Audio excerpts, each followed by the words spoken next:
Wat kan er allemaal in een airfryer? Er is zoveel lekkers dat je kan maken in een airfryer.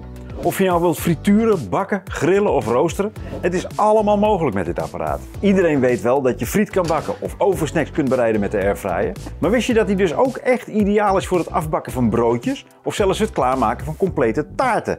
Een airfryer is dus multifunctioneler dan je denkt.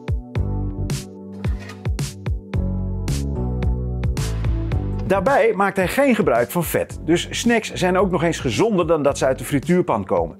En daarnaast zijn de resultaten ook nog eens krokanter.